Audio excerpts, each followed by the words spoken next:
I'm sorry to say that the Buccaneers they crashed and burned week one, but also against, I'd say, another one of your favorites and like a fan favorite around the NFL in the Dan Quinn, Jaden Daniels Rookie of the Year, Washington Commanders. They've been a lot of fun, I'm sure, from the neutral. I'm really getting tired of watching that Hail Mary, but I came on the show and I said we're not going to recover from that. We're not going to recover from that, and we didn't, because how possibly could you? But they didn't dip off because of it. And a take of mine that didn't mature was that offense was going to get figured out. And he can play. Like, he's a baller. He's a lot of fun to watch. In the second half is under 500. Yep. It started to happen. If you'll notice, like right as the under 500 happened, the dip like statistically just went down for 2 or 3 games, and then he made a change and he figured it out. Yeah. He didn't let it happen. And I think a lot of credit goes to the kid. I really do. I think a lot of credit goes to the kid. He was really impressive in that game. It was a really fun game to watch, and it was always going to be a really fun game to watch. I take nothing away from the very fun Buccaneers season, and like the things that they did this year, I think helped make the NFL the product that it was. Thank you so much for all you did this year, Baker and company. Mike Evans records going against Lattimore. That whole thing was fucking great in the playoff game. The way that the Commanders offense played down the stretch, I thought was really impressive. And I don't think there's any shame in how the Bucs went out, Bob. What do you think?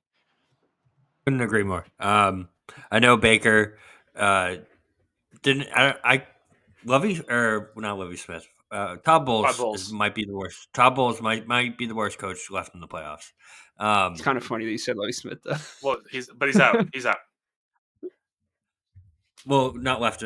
Might be the worst coach in the playoffs right now, or before they got eliminated at least. No, it was a fun season for the Bucs. I stand pat on my having him in the top 10 for most of the season. I do. I think you should. I think that's totally fair. The Commanders just have good juju about them this year, though. There's something about that team that just has that good juju about them. And if any team was going to go into Detroit and upset the Lions, I think the Commanders have a pretty good shot of doing it. That would be fucking wild.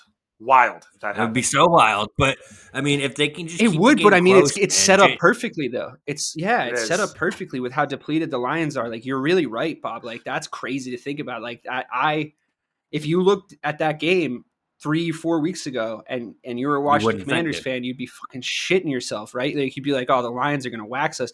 And it's not like you can really pinpoint a drop off from the Lions, right? Like, at the end of the regular season, they were still playing gutsy. They were still playing good.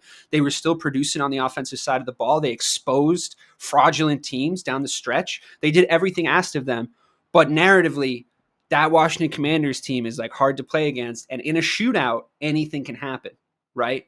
And in a shootout, a lot of times it's whose defense is just playing a little bit better. Who makes that one defensive play that just keeps the game close, or affects where everything is down the stretch. And like we talked about with Campbell, he can take a big risk. It doesn't pay off. We saw it in last year's playoffs. It was not nigh 12 months ago we saw that happen. So yes, it is set up for a little bit of scariness, I think.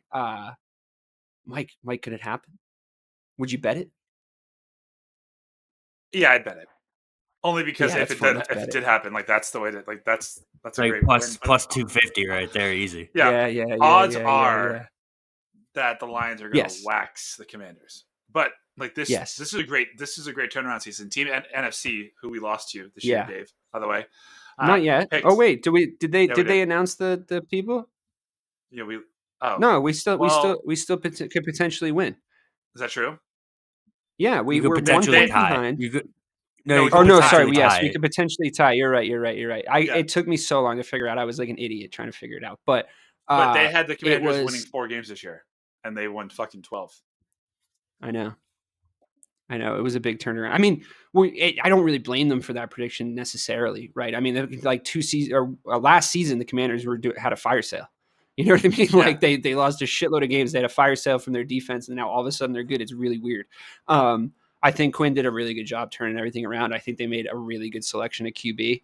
I think it just fits. Like, he just seems to get along so well with his guys.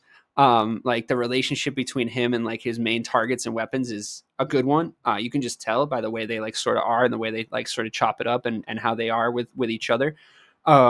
And it seems like the defensive captains too. The culture there seems to be turned around and shifted. It's a big part of the reason why I'm looking for a guy like that in Chicago, and not necessarily an OC converted into a head coach. I mean, I'm not saying a guy like that can't pull it off, but I'm so happy we let him go the year before we let McCarthy go. It was such a good call to let Dan Quinn walk out the door. I'm not sure he could. I'm not sure he could have done it in Dallas. I'm really not sure. Mike, I'm not sure. I mean, he had that defense fucking humming. That's what I mean. A lot of fun to watch. Yeah, a lot of fun to watch. I mean, I'm mad too. I wanted him in Chicago. He was by far my number 2 pick. Harbaugh was my number 1 pick. My number 2 pick was Dan Quinn, and I would have. I'm like, how do I know more than the front office? Stop that! Like, this is crazy. like both guys had good seasons. Please, that means you fucked up 2 times. But whatever. Keep Eberflus. Great job, guys. A really good fucking move. So, yeah, I don't know. I guess we'll see. If the Commanders go out, they had a good season, though. You're right. Like, it's a successful season. Whatever happens now, they're playing with house money. It's a crazy season if they beat the Lions. They're having an absolutely wild season if they beat the Lions. And you're right. They just kind of have some fairy dust. They have some juice. I think we're all sort of seeing the same thing and saying the same thing. It's there. So I'm looking forward to that game. It could potentially be Commanders and Eagles in the NFC title game. That's a possibility. Yeah. That's fucking wild. It would maybe take the Commanders in that game. No, actually, I think that would be a bridge too far. I think that would be a bridge too far. I don't know. I feel like, yeah, the Eagles can lose a game. I think you saw like they were kind of trying to. Like they do that thing where they're like, should we lose though?